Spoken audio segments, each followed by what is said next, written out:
Ada satu hal menarik nih. Aku ketemu dua orang. Sama-sama mengalami hidup yang berliku, sama-sama mengalami kekurangan cinta, sama-sama cemburu pada kehidupan. Kenapa kok dia bisa dapat kesempatan baik, ini tidak? Sama-sama berproses, sama-sama mengalami titik terendah, sama-sama bertemu dengan Tuhannya, amazing, dalam masa terendah hidup mereka, sama-sama mendapat entah halusinasi, entah hidayah, apapun kita sebutnya, suara Tuhan yang mengangkat dan mengembalikan hati orang itu kembali. Sama-sama kemudian berproses lagi bertahun-tahun, ada yang 6 tahun, ada yang 12 tahun. Tapi mengapa yang satu berhasil selesai dengan hidupnya, ada yang akhirnya sampai 22 tahun nggak selesai-selesai juga. Yang ini 6 tahun mempertanyakan Tuhan. Wow, kalau dibilang jelek, luar biasa jeleknya. Tapi dia minta maaf kepada semua orang yang dia sakiti.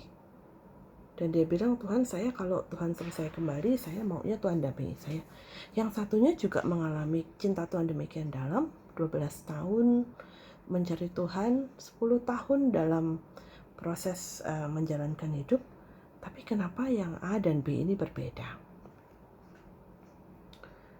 Baru jadi saya dapat jawabannya adalah yang satu ketika sakit dia tidak sanggup menyakiti orang lain, dia malah membenci dirinya sendiri. Yang si A ini yang berproses lebih cepat, dia ini ketika dia sakit hati, dia pengennya bisa balas kan, tapi dia nggak mampu, akhirnya dia nyakitin dirinya sendiri. Sementara si B ini bangga sekali dia ada seorang pendendam. Akhirnya si A ini sudah hidupnya sangat makmur, sudah mendapatkan orang hadiah dari Tuhan, seorang istri yang mau menerima dia padanya dan bersedia untuk menemani dia dalam mengupas kehidupannya lebih lanjut. Yang satunya belum. Pertanyaannya, ketika seseorang menjadi pendendam, faktor apa yang membuat orang itu menjadi berhenti di tempat? Berhari-hari, jawaban dari semesta adalah tentang kerendahan hati. Banyak orang berani menghujat Tuhan, seakan-akan dia dekat dengan Tuhan, padahal dia berbicara tidak sopan tentang Tuhan. Gampang marah sama Tuhan, dan ketika marah dia kata-katain Tuhannya. Bisa kebayangkan, kalau Tuhan aja dikata-katain dengan kata-kata F-word, apa kabar ibunya, apa kabar bapaknya? Pasti dikata-katain lebih parah. Karena dia sombong.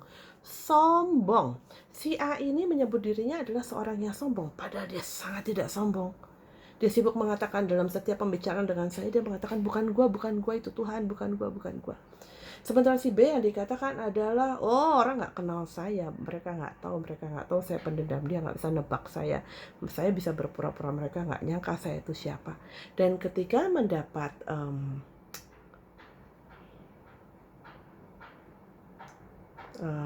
harapan, sebuah kebaikan Tuhan dan sebuah pengampunan, sombong lagi. Yang dikatakan adalah, nggak dapat nggak apa-apa, gue bisa hidup sendiri di hutan, gue nggak butuh siapapun. Sombong. Ngeri ya. Hati-hati dengan kesombongan, ternyata itu dahsyat banget loh. Benar bahwa yang dikatakan bahwa apa yang ditinggikan akan direndahkan, bahwa siapa yang rendah akan ditinggikan. Itu nggak main-main. Ternyata sombong itu adalah kanker yang membunuh orang perlahan-lahan, tapi pasti musnah. Ngeri. Hari ini ngomong sama anak perempuan tentang jangan sombong.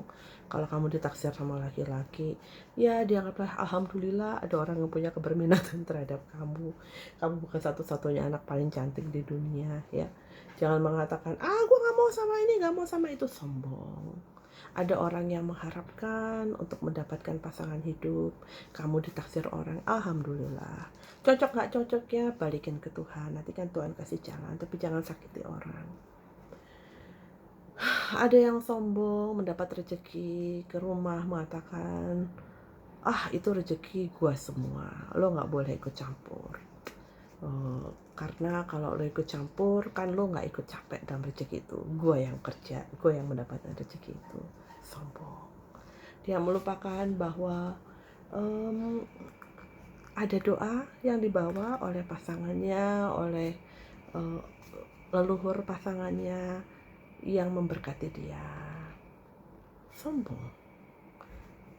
Ada orang yang mengatakan, pintar preaching, pintar memberi pidato, artikulasinya bagus, redaksionalnya lancar sekali.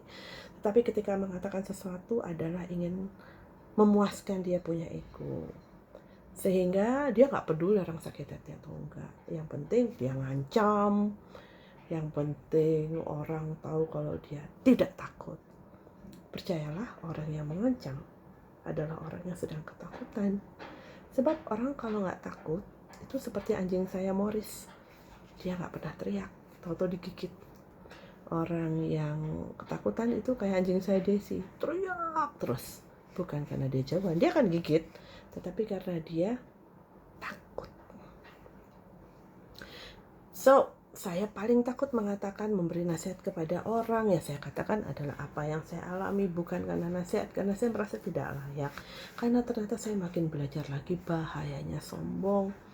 Semua rezeki yang akan diberikan kepada kita yang sudah di depan mata, demikian dekat kepada kita, hanya karena kita salah menakar diri, kita menilai diri kita ini sudah demikian hebat dan orang lain perlu melihat kehebatan kita, ditarik kembali. Saya melihat seorang pejabat juga yang bersombong-sombong ria, memanfaatkan fasilitas kehidupan. Persis di situ ada titik di mana dia tahu itu bukan punya dia dan kesombongannya dalam ancaman. Ngeri, sombong itu ngeri. Makanya mama saya paling gak suka sama lelaki tinggi hati, dan mama saya tuh selalu jatuh hati dengan orang-orang yang bersihin toilet di mall gitu ya, karena dia bilang orang-orang ini membersihkan sesuatu yang bahkan dibuang, kotoran yang paling dihindari dan orang paling jijik ya, dan dia harus bersihkan itu. Kalau dia boleh punya pilihan, dia nggak akan melakukan itu. Orang itu nggak punya kesempatan untuk sombong. Ternyata mudah sekali untuk mengkritik orang ketika kita di bawah. Kita bisa mengatakan, anggota DPR begini begitu, pejabat begini begitu. Pertanyaannya, kalau mereka kita kritik, tapi ketika mereka jadi pejabat kok sama aja. Ternyata kalau kita di posisi tidak punya, memang lebih mudah untuk masuk ke kerajaan surga. Adalah catatan seperti itu di kitab suci ya. Orang miskin lebih mudah masuk kerajaan surga. Karena begitu ada uang, sadar atau tidak sadar yang lebih bahaya lagi, kita menjadi orang yang sombong. Jangankan gitu, baru berpikir akan dapat uang saja kita sudah sombong. Buktinya apa? Kita bercita-cita untuk melakukan sesuatu untuk pamer kepada orang lain. Saya dengan berat hati harus melepaskan anak bungsu saya untuk sekolah jauh dari orang tua, dan saya tahu di sana dia akan saya minta untuk cari pengalaman bekerja. Kenapa? Biar jangan sombong.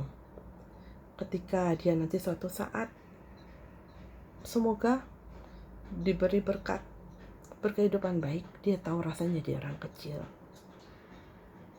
supaya dia bisa jaga omongannya.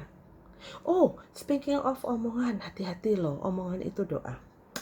Paling enak ketika kita marah, kita masuk ke dalam diri kita sendiri dan diam saja ya. Tidak mengatakan sesuatu.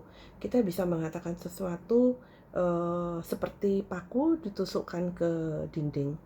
Orang sombong akan mengatakan, gak apa-apa, gue hancurin aja dindingnya sekalian. Itu orang sombong yang bicara. Seakan-akan dia bisa melakukan apapun dan berkuasa atas hidupnya. Tapi ya itu orang sombong.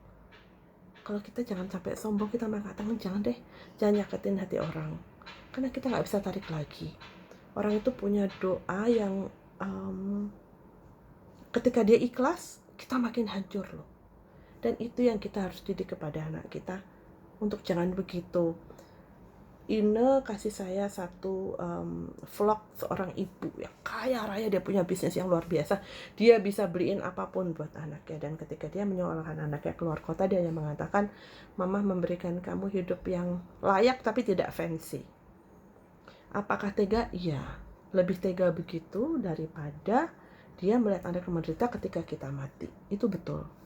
Kalau kita mendidik anak dari kecil untuk menjadi anak yang sombong, seakan-akan dia boleh mengatakan apapun kepada siapapun, tidak punya empati, ngomong doang tapi nggak bisa ngelakoni, jargoni, itu bahaya banget.